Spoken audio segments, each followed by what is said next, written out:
What would you do if the government took your citizenship away? Said your birth certificate doesn't matter? That despite being born and raised in Canada, your citizenship has never been real? This is Deepan. He was born in Ottawa. His parents are Canadian. They immigrated from India. But the government says Deepan must go back where his parents came from, because he got on the wrong side of the law.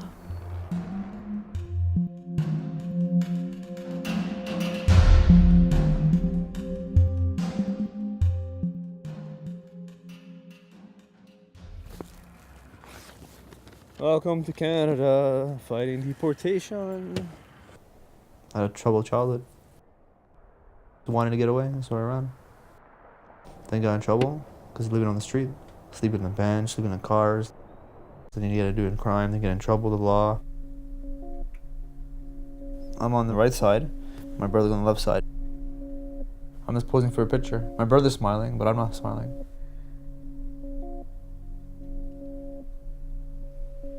I'll actually say, yeah, we did have different childhoods. He stayed with the family, I didn't. He was brought up the whole time, I wasn't.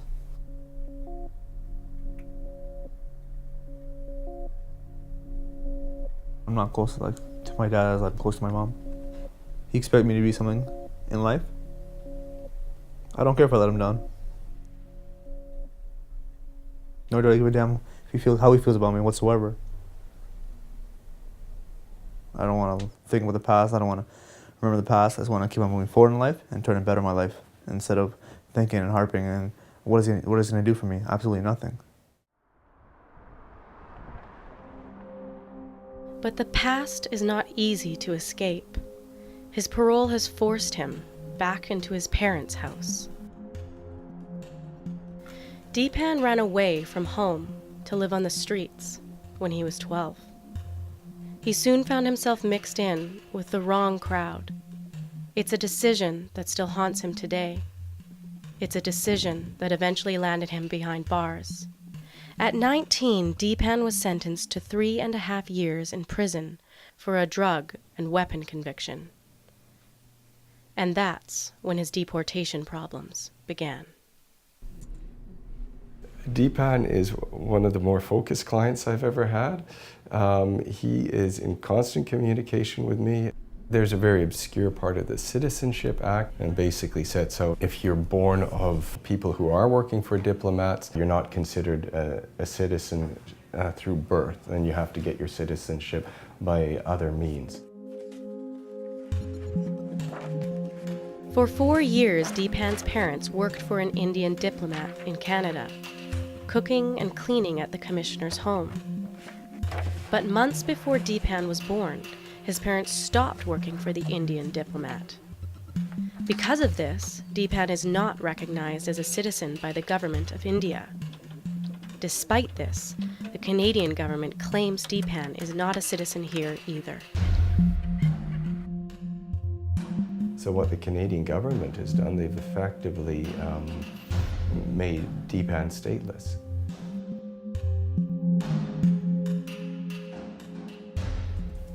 Deepan has a group of supporters, unions, NGOs, and a committee of local activists.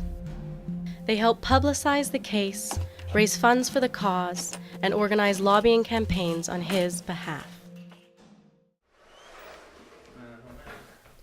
Committee members like Stan fill the void of friendship missing in Deepan's life. The real injustice, he lived here, his entire life. He's born here, his parents are Canadian citizens, his brother's a Canadian citizen, yet he's being told you have no right to be here. I mean, it's entirely arbitrary, If you think back to that first meeting we had, to where things are at now. Gotta do more. Classic response. I know, what did you envision, say 6 months down the road when we had that first meeting? More. A little bit more, though. In what aspect? Yeah, I mean, developments that have happened. I would have wanted more unions to sign on as an endorsement, and more fundraising through the committee, as well as more awareness. So anything else that doesn't involve the adjective more? Exactly. There you go. Exactly what it is. You can't have emotion when you find the state. Yeah, but we all do anyway, right? But you can't try to release it. You gotta contain your emotions dramatically. Yeah. Because the state's so cruel and so like they're vicious people.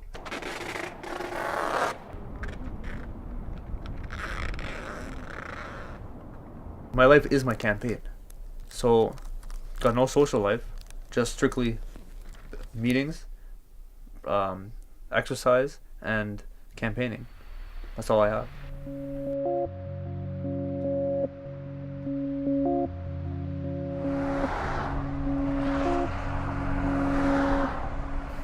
It's a condition of Deepan's parole to see a counselor.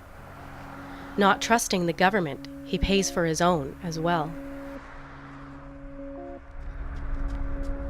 They both say he's suffering from post-traumatic stress disorder. He doesn't sleep for days at a time. He doesn't eat properly. He doesn't stop. It can come from group homes, it can come from jail time, it can be coming from immigration aspect. When I run, it helps with the frustration and anger. I'll go and just run faster and faster, and it'll help with the anger and frustration because you're letting it out.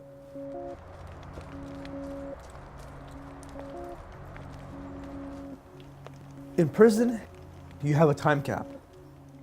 So you know when your day's coming. You will be free. Pay your debt to society and move on with your life. With immigration, there's no time cap. This can go on for years and years and years. After his release from prison, Deepan was ordered to live with his parents. His younger brother David is the only one he cares about. Okay, so remember the last box I got you? You didn't get me anything. Yes, I did. I got a little When? tiny piece of chicken, and another piece of chicken, and some scalloped potatoes. And I also offered another time when we were picked you up from work. Yeah, but that wasn't for me. That was your leftover shit. No, it wasn't. What was it? I said, "Do you want it?" I didn't even eat any of it. How were you feeling when I got deported? I was facing deportation. Once I found out that it was gonna happen, like it bothered me a lot, because like the only person I really have in this world is you, because we have shitty parents. So, like, it is what it is on that case. So it was pretty stressful and depressing, really, and saddening. Just like thinking that I'm gonna be solo dolo in this world.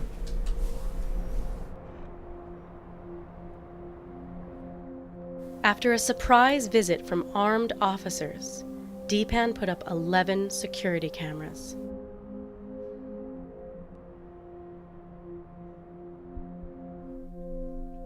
I would say a lot of people think that I'm paranoid. I don't trust a lot of people. Everything's on camera from outside all around the house. There used to be one blind spot in the driveway. I corrected that. I had another camera. It gives me a sense of secureness, I guess. Feels like, yeah, I have some protection here to a certain degree. That if they try to pull anything shady, I'm protected because it's saved to an online server, as well as saved here and sent to my lawyer's office on a daily basis.